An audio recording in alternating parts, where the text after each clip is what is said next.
เลขาพรรคแขวงจำปาสักตอนรับคณะผู้แทนจากแขวงยะลายโซเวียดนามเข้าเยี่ยมยามอวยพรปีใหม่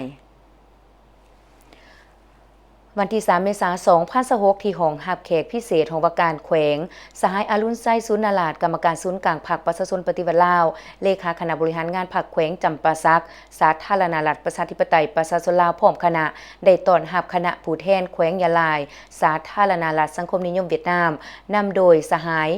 ถ่ายไดงอกกรรมการคณะบริหารงานศูนย์กลางพรรคคอมมิวนิสต์เวียดนามเลขาคณะบริหารงานพรรคแขวงยะลายพร้อมคณะเข้าเยี่ยมยามและอวยพรเนื่องในโอกาสปีใหม่ลาวพศ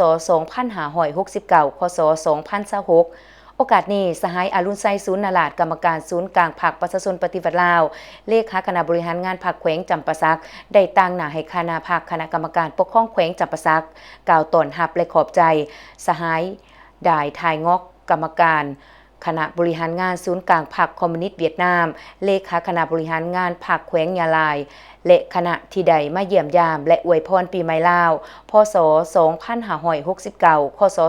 2026พร้อมนี้ก็ได้รายงานสภาพจุดพิเศษที่ตั้งภูมิสันฐานทาแห้งบ่มโซนสภาพการอันผลเด่นในการนำพาสีนำตุนต่อเม็นผลสำเร็จตัวแบบในเวียกงานก่อสร้างหากฐานการเมืองแก้ไขบ้านทุกยากโดยเฉพาะแมนสร้างเส้นทางเข้าบ้านทุกยากสำเร็จกองประชุมใหญ่ผู้แทนองค์คณะพรรคแขวงครั้งที่เก่าวิสัยทัศน์ขององค์คณะพรรคแขวงในการนำพาสีนำเพิ่มทวีคุ้มครองรัฐคุ้มครองสังคมด้วยระเบียบกฎหมาย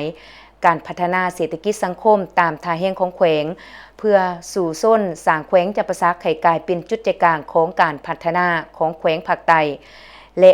ซุ้มใส่การพัฒนาท้องถิ่นหากฐานให้ประชาชนอยู่ดีกินดีพร้อมนี้ยังได้เสนอแลกเปลี่ยนบทเรียนกับแขวงยะลายในการนำพาสีนำการช่วยเหลือในการพัฒนาทรัพยากรมนุษย์การก่อสร้างพื้นฐานโครงสร้างในการห้องหับการเป็นเจ้าภาพการจัดงานมหกรรมกีฬาแห่งชาติลาวครั้งที่2ในปี2028แลกเปลี่ยนเวียกงานด้านการปกครองการคุ้มครองการบริหารรัฐการพัฒนาด้านการท่องเที่ยวการดึงดูดกันลงทุนทางภายในและต่างประเทศจากนานสหายได้ถ่ายงอกเลขาคณะบริหารงานพรรคแขวงยะลายก็ได้แสดงความขอบใจต่อการต้อนรับอันอบอุ่นพร้อมทั้งนำเอาคำอวยพรไซอันประเสริฐมายังสหายอรุณไซศูนย์นาลาดพร้อมด้วยสหายคณะพรรคคณะนำคณะกรรมการปกครองตลอดหอดพ่อแม่ประชาชนชาวแขวงจำปาสักในโอกาสบุญปีใหม่ลาวพศ2569 คศ2026จงมีสุขภาพแข็งแรงมีพละนามัยสมบูรณ์มีผลสำเร็จในทุกโครงเขตเวียกงานทุกประการจากนั้น2ฝ่ายยังได้ตีราคาสูงต่อสายพัวพันมิตรภาพอันยิ่งใหญ่ความสามัคคีแบบพิเศษและการหัวมือหอบด่านระหว่าง2ฝ่ายพร้อมทั้งยังยืนว่าจะสืบโตเสริมขยายบรรดาเนื้อในของบทบันทึกการหัวมือของ2ฝ่ายนำกันเสริมขยายมูลเสือแห่งการพัวพันมิตรภาพที่ยิ่งใหญ่